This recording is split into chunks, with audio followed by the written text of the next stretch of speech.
النهاردة حبايبي عايزة اوريكم فكرة. هي الحقيقة ما كانتش فكرتي، هي فكرة حبايبي. لكن انا خدت الفكرة واستفدت منها وعملتها، وانتوا كمان ممكن تعملوها في البيت بمنتهى السهولة. اللي انا عاملاه ده هو فكرة الفواحة اللي بعواد الخشب. يعني هي الفكرة ان انت يبقى عندك ازازة، او يعني زهرية ازاز، دي زهرية ازاز والبوز بتاعها رفيع. ممكن لو ازازة برفان فاضية، نفس الكلام برضو، هي ازازة برفان فاضية هيبقى البوز بتاعها رفيع. المهم انها تبقى ازاز مش بلاستيك.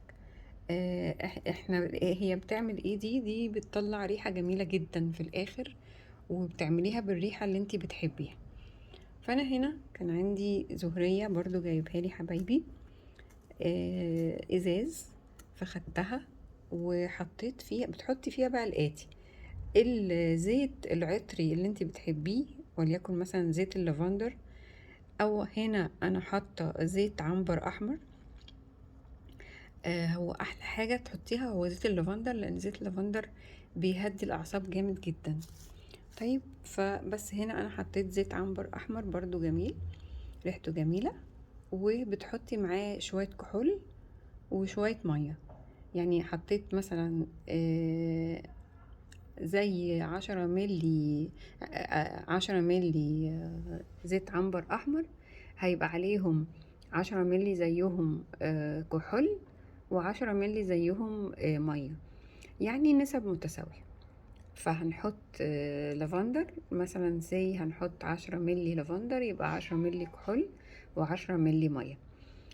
احلى حاجة تستعمليها هو اللافندر، بس هنا انا استعملت العنبر احمر عشان عايزة اللون يبقى احمر وريحة العنبر بحبها.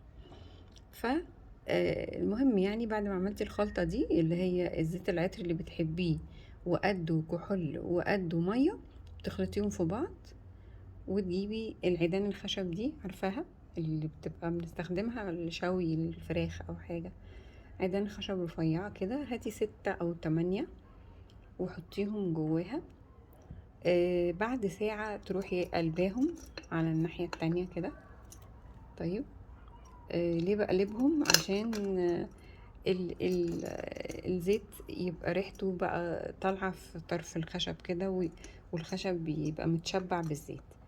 وكل ساعة ولا كل يعني كذا ساعة تقلبيها تاني، وهكذا هتبص تلاقي المكان كله بقى ريحته الريحة اللي انتي بتحبيها. فهي بمنتهى البساطة انا جبت هنا زهرية، يعني يكون بقها رفيع كده، يعني ضيق.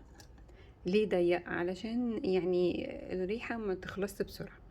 طبعا بعد كذا يوم، بس مش قليلين، يعني بعد مثلا اسبوعين ولا حاجة هتلاقي مفيش حاجة هنا، فانت اعملي تاني. فهي الفكرة كلها بتحطي زيت عطري اللي انت بتحبيه، وليكن لافندر احلى حاجة. لو مش عايزة لافندر ممكن تحطي ياسمين مثلا، او فل، او اي ريحة بتحبيها، او عود، او انا هنا حاطة عنبر. طيب، فبتحطي الزيت العطري وقده كحول وقده مية، وبتعمليهم ترجيهم كده، وتحطي فيهم العيدان الخشب دي.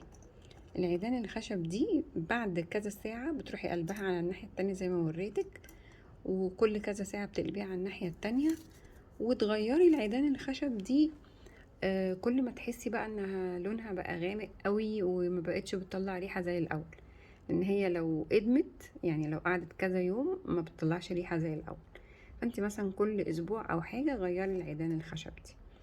ودي كانت فكرة جميلة قوي ادهالي حبايبي علشان اعمل بيها فواحة عيدان خشب.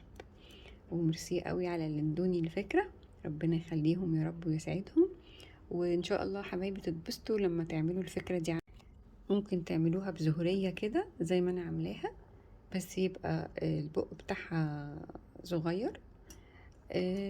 وممكن تعملوها بإزازة برفان فاضية، وده أسهل يعني، ويبقى شكلها كمان أصغر وأحلى. والمهم ان انتوا تجيبوا العيدان الخشب دي، وكل كل كام ساعة تقلبوا العيدان الخشب عشان الريحة تطلع لكم حلوة قوي. ان شاء الله تتبسطوا قوي بيها.